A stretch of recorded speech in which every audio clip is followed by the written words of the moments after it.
Morning, this is Dr. Rutledge, and I'm going to do another one in our series of videos talking about the mechanism of action, the diagnosis, treatment, and prevention of complications after bariatric surgery, with a particular focus on one topic, which is the gastric, abdominal, and colonic complications after major bariatric surgery.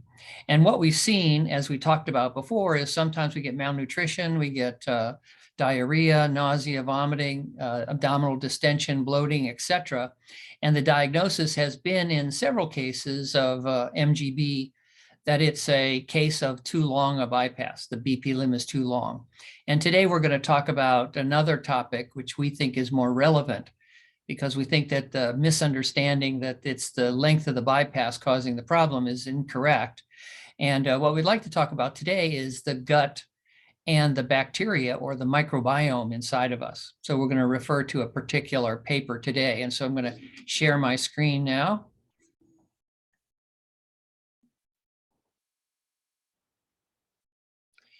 And it's, again, the series of talks, BP limb length and complications after MGB and other bariatric surgery. And our topic we'd like to pass on to other bariatric surgeons and to patients is it's the microbiome. And I don't want to say it as it was said. There was once a president of the United States, Bill Clinton, when he was running for re-election, he said, there's only one thing important, it's the economy. So it was quoted that his re-election campaign was based on one statement alone. Remember one thing, it's the economy, stupid. That's it.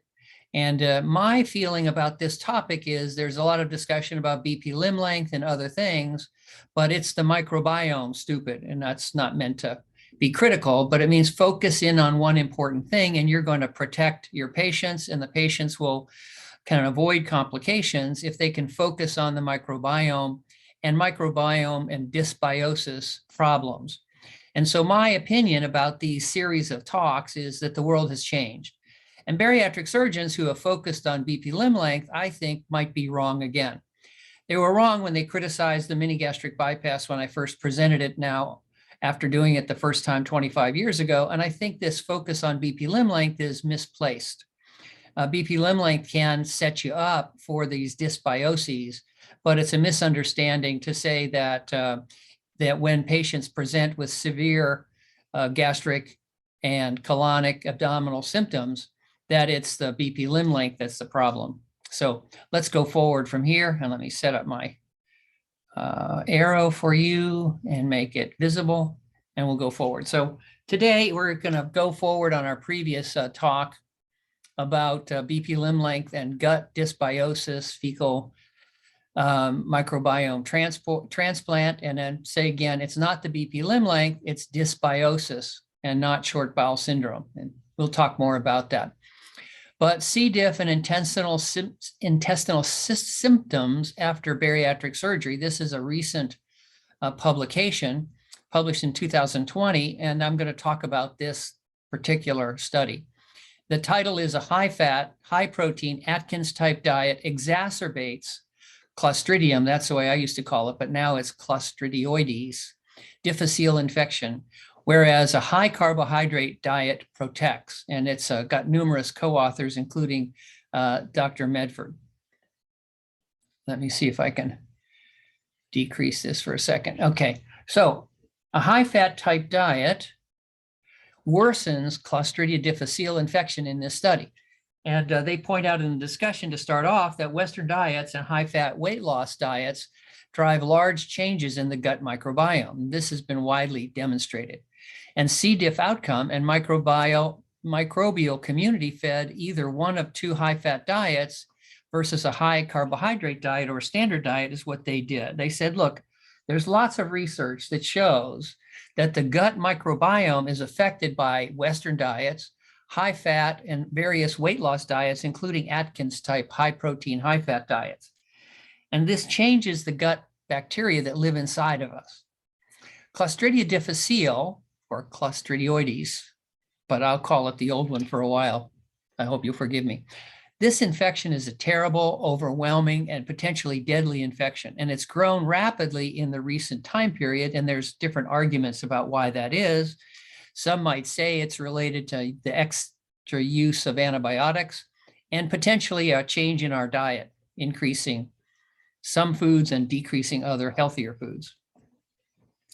So in their study, they said, let's look at the outcomes of either one of two kinds of high-fat diets, one high-fat and high-protein, and one just high-fat, versus a high-carbohydrate diet or just a standard diet. And what we'd like to know is, how does diet affect this model of dysbiosis? And it's related to our question of people who present after bariatric surgery with various symptoms, which includes a progressive decline, including malnutrition, liver dysfunction, and occasionally death. What's going on there?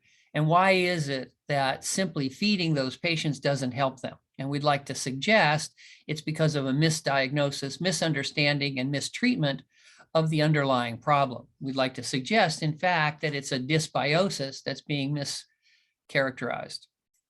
Here's the study. Basically, what they did is they have different kinds of diets. So if you put fat, protein, and carbohydrate on a triangle graph, you can see you can make more percentage of carbohydrate or more percentage of fat or more percentage of protein. So you could have a relatively high fat, high protein diet with very low carbohydrate, or you could have a very high fat, low protein diet, or you could have a standard diet, or you could have a high carb diet. And that's what they tried. They gave all of these study participants a case of C. diff, and they decided then to follow them and see how they did. And here's basically what they did. Again, purple is if you infect the animals with C. diff, after they get infected, they get sicker and sicker and sicker, and then they gradually recover. If you feed them a high carb diet, they don't get very sick.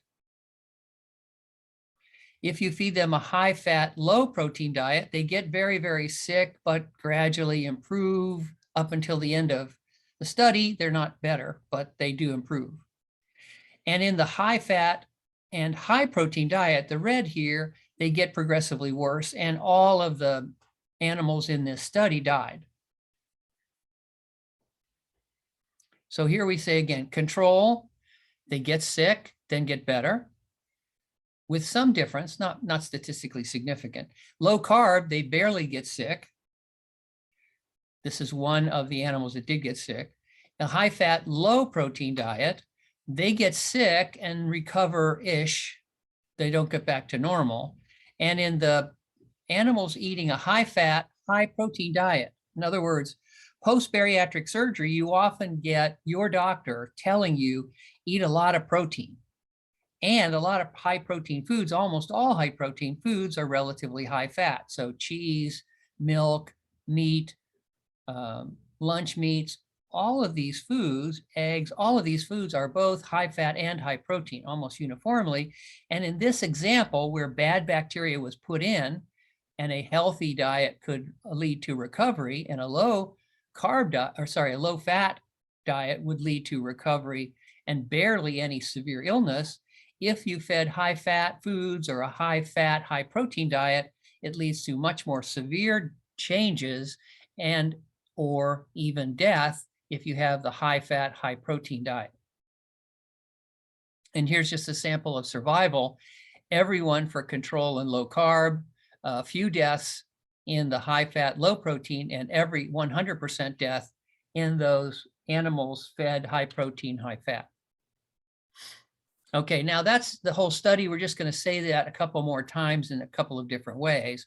But the high fat diets both worsen the Clostridia difficile infection. The high fat protein Atkins-type diet was the worst with 100% mortality. The high fat, low protein diet didn't have 100% death, but they had death. And the high carbohydrate diet seemed to almost completely prevent the Clostridia infection and its change in the gut bacteria, which we'll look at. So they also looked at the bacterial species, and I don't think I've shown the graphs here for that, but in what they found is many kinds of bacteria are killed. And we should point out that this particular model, they gave the animals antibiotics first, and then C. diff started to grow. And what they found is, depending on the diet, lots of bacteria species were destroyed due to the diet or to the antibiotics. And the organisms may compete with C. diff and protect against the infection. So the high fat, high protein diet, like the antibiotics, leads to a loss of the bacteria that might be viewed as Clostridium difficile bacterial competitors. That might create the favorable environment for the mechanism of why the C. diff was worse in the high fat, high protein type animals. High carb, high fiber diets have been shown to improve gut health, not just in this study, but hundreds of other studies showing that the non-American diet, the average diet of Americans, has very little fiber and has a lot of junk food, which we'll not talk too much about today. But a high fiber diet, and particularly a high carb, high fiber diet, eating healthy foods like whole grains, fresh fruits and vegetables, improves the health of the microbiome. Not just this study, but dozens of other studies. It improves gut health due to high carbohydrate diet, especially those rich in fiber. So not just high carb sugar or cotton candy or junk food. It's been well documented and suggested to be related to the production of short chain fatty acids. And this is a little bit longer discussion topic, but in short, this particular kind of chemical, short chain fatty acids, are released when your body digests the fiber that you can't digest. Remember, fiber comes from food, and it's essentially cellulose, or what we know as wood, and we can't digest it. But the bacteria, some kind of good bacteria, can digest it, and they release chemicals called short chain fatty acids, and that improves the health of our microbiome. And this is less in the diet of people eating an Atkins high fat, high protein diet. So they get smaller amounts of short chain fatty acids, and numerous studies besides this one have shown that's bad for your health.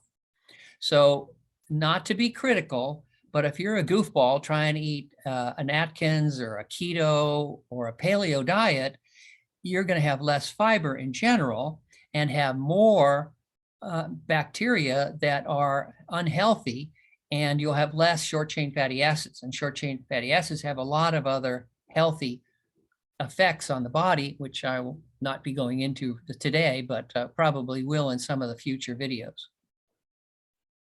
The study then showed, they concluded that Clostridium difficile infection virulence was intensified, made worse. This is a dysbiosis. It makes you sick. The bacteria inside of you get worse. You're more likely to get infected and sick and maybe even die if you eat the Atkins-type high-fat, high-protein diet that I think I hear many post-bariatric surgery surgeons and nutritionists are recommending, and I don't recommend it. You should follow your doctor's advice, but I have frequently criticized the status quo in bariatric surgery and general surgery in the past, and I've routinely been right. And I think that the high protein Atkins high fat diets post MGB and post bariatric surgery can be dangerous. So talk with your doctor. I don't think it's a good idea. On the other hand, high carbohydrate. Now, high carbohydrate doesn't mean junk food. It means high carbohydrate, healthy carbohydrate. In this study, those kind of diets were protective. And this was regardless of the carbohydrate source in this study. So the importance of this study: high fat, high protein, Western type weight loss diets, Western, what we average eat in America, and trying kind of unusual Atkins, high fat, paleo, keto diets, I think may increase the risk and severity of this kind of dysbiosis. And dysbiosis means bad bacteria in your gut. And this is a growing area of research knowledge. I recommend, if you're having problems, you're invited to call me. But in addition, you're invited to check with your doctor if you're having any problems after your bariatric surgery. The study showed high fat, high protein Atkins-type diet severely worsened, that it was deadly, Clostridium difficile infection, and the high carbohydrate diet protected. The study suggests, again, saying the same thing again, that popular high-fat, high-protein weight loss diets might make the infection worse, especially during antibiotic treatment, which everyone gets around the time of your bariatric surgery. And this may be because the effects of loss of the other microorganisms. These other microorganisms that live inside of us that are lost when you change your diet may be important because they can potentially inhibit the overgrowth of C. difficile. So they also, when they are gone, they increase amino acids that are used by the bacteria. I didn't present all the graphs and slides on this, but you're welcome to follow up with this. So we think a healthy diet is a better choice, generally low in animal fat, so meat, dairy, and eggs. And because we feel that just like C. diff, which is an example, there are other bacterial overgrowth syndromes which can make you sick. And if you're sick after your bariatric surgery, contact your doctor. But if you'd like to discuss your situation with me as well, please feel free to contact me anytime. Clostridium difficile infection was worsened by a high-fat diet, an Atkins-like diet, and a high-fat diet alone made this worse. So that's what we're talking today, and thank you for listening in. There'll be more on this topic, and I hope this is somewhat useful to you, and we'll see you again soon.